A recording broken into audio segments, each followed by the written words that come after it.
Quando eu assisti o trailer do filme Here, ou em português Aqui, eu fiquei muito intrigado com a ideia e proposta daquele filme. E fiquei, claro, muito ansioso para assisti-lo.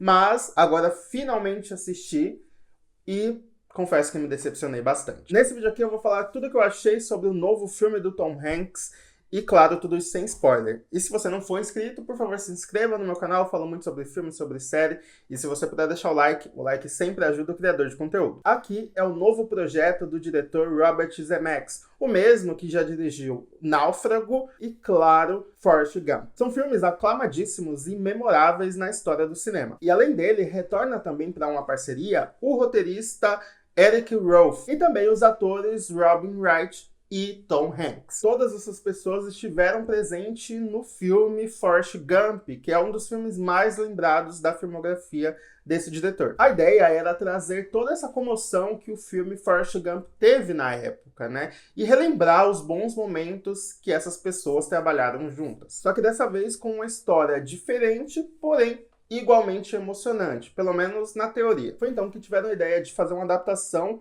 da HQ, aqui escrita, né, criada pelo Richard Maguire. E porque eu falei lá no começo que a ideia, a proposta era muito interessante, e até mesmo genial, porque a ideia do filme é uma câmera posicionada em um lugar e a gente vai acompanhando vários e vários anos. Então a gente vê o período dos dinossauros, do meteoro, depois a Era do Gelo, aí os indígenas e diversas outras gerações de pessoas e famílias que vão passando por aquele mesmo lugar. Até que em um determinado momento uma casa é construída e vamos conhecendo várias famílias que passaram por lá. Porém, o foco mesmo fica no casal Richard e Margaret, interpretados pelo Tom Hanks e Robin Wright. Eles são dois jovens apaixonados que passam a viver naquela casa com a família do Richard após a Margaret estar grávida. Então vamos acompanhando a vida dessas pessoas com o passar dos anos, os filhos crescendo, os pais envelhecendo e tudo mais. E tudo isso com a câmera imóvel, isso mesmo, a câmera fica paradinha ali e a gente vai vendo tudo ali como um mero telespectador. E o que era para ser uma ideia genial, incrível e até mesmo muito emocionante, para mim não funcionou. Isso porque eu achei extremamente maçante de assistir. Mesmo com a narrativa não linear, ou seja, as histórias elas vão trocando, a gente vê um período naquela casa, depois a gente volta no passado, vê indígenas na floresta, daquele mesmo ângulo, e várias outras gerações e pessoas que vão passando por ali, mas tudo parece meio plástico e robótico. E muito deve-se à tecnologia usada no filme. Pois é, às vezes a tecnologia ajuda muito, mas às vezes ela atrapalha. Isso porque eles tiveram a ideia de utilizar os mesmos atores para fazer eles mais jovens. E eu acho a ideia muito legal. Eu tenho um certo problema quando escolhem atores mais jovens para representar um outro personagem que está mais velho. Porque muitas vezes os atores não se parecem tanto, e aí eu sempre fico pensando, poxa, não é a mesma pessoa, sabe? Então a ideia de rejuvenescer aquele ator, né, para ter o mesmo rosto e tudo mais, eu acho muito boa. Mas a execução não tem sido tão satisfatória assim. Eles utilizaram uma tecnologia que, enquanto gravavam, os rostos do Tom Hanks e da Robin Wright seriam rejuvenescidos. E pelo que eu li, tudo era gravado já com efeito ali na hora, então meio que não tinha muito o que fazer na pós-produção. E isso claramente afetou em toda a experiência assistindo o filme, porque os rostos estão muito mal feitos. Dá pra ver claramente ali que há um efeito nos rostos dos personagens, eles não tem uma expressão muito boa, sabe? Fica tudo meio estranho, meio robótico. E é aí que entramos no Vale da Estranheza. Para quem não sabe, o Vale da Estranheza é um termo utilizado para o estranhamento que nós humanos temos ao presenciar, ao ver figuras humanas, mas que são feitas de uma forma tecnológica, né? São feitas através do computador. Ou seja, a gente vê um ser humano muito parecido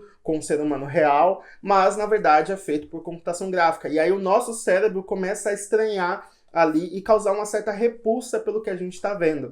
E é basicamente isso que eu senti enquanto assisti o filme. E se você parar para reparar nos detalhes, você vê que, por exemplo, a sincronia dos lábios com a fala, né, dos personagens tá mal feita, não fica sincronizado. As expressões estão bastante esquisitas e frias, o filme fica bastante sem emoção. E é por isso que muitas vezes as cenas acontecem de longe, pra, né, eles disfarçarem meio que esse efeito. E aí que me afastou ainda mais dessa história. Parece que eu tô vendo de um lugar muito longe e que não tá me passando tanta emoção. Mas aí, quando eles se aproximam da câmera, a gente vê o porquê eles passaram boa parte distante. Porque ainda é uma tecnologia muito difícil de se fazer. A gente viu no filme O Irlandês, do Martin Scorsese, onde tentaram rejuvenescer o Al Pacino e o Robert De Niro. E a gente viu ali que essa tecnologia ainda tinha muito para evoluir. E até hoje eu sinto que eles não chegaram no nível máximo. Parece mais com a Renesmee de O Crepúsculo, sabe? Quem aí lembra? Esse é o grande ponto negativo do filme, porém não é o único. Como se trata de uma câmera imóvel, a história em si teria que ser muito interessante para não perder o telespectador.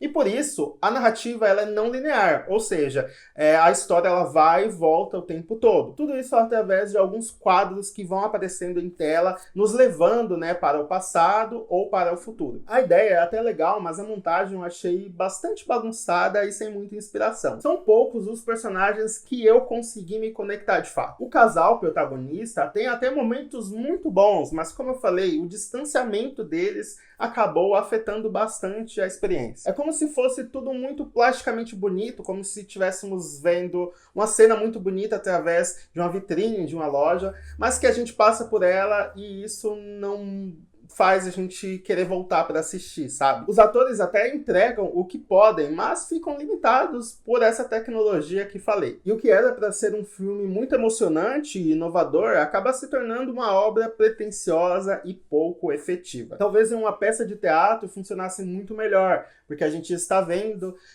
um único lugar com cenários diferentes, tudo mudando, seria muito mais interessante. E por mais que tivessem boas intenções a usar uma narrativa diferente e uma tecnologia inovadora, não foi o bastante para ser um filme interessante. Aqui foi lançado pela Sony e teve bastante repercussão antes do seu lançamento. Isso porque ele tinha sido muito elogiado na sua fase de teste, que é quando a produtora, né, o estúdio, chama algumas pessoas, pode ser profissionais ou não, para assistirem aquele filme antes de tudo, né, antes de chegarem ao cinema e tudo mais, e essas pessoas vão falar o que acharam desse filme, né, e a partir dessa opinião eles mudam algo ou não mudam, enfim. Aparentemente as pessoas gostaram muito, né, segundo o próprio estúdio, que eu achei bastante suspeito, gostaram bastante da versão de aqui. Então, as pessoas ficaram com muita expectativa, mas quando o filme foi lançado, ele foi considerado um fracasso. Tanto que ele custou 50 milhões de dólares para ser feito e arrecadou apenas 5 milhões de bilheteria nos cinemas dos Estados Unidos. Isso na sua primeira semana, tá? Já que no Brasil ele estreia no dia 16 de janeiro nos cinemas. E eu quero muito saber de vocês o que vocês acharam de tudo isso. Se vocês estão com uma expectativa para assisti-lo, por favor, vamos conversar aqui embaixo. Lembrando que essa é a minha opinião. Vocês podem, claro, ter uma opinião diferente. Basta deixar aqui nos comentários. Vamos conversar aqui embaixo. Deixa o like, como eu falei, que me ajuda bastante. Compartilha para todo mundo que gosta desse tipo de conteúdo. Até a próxima. Tchau!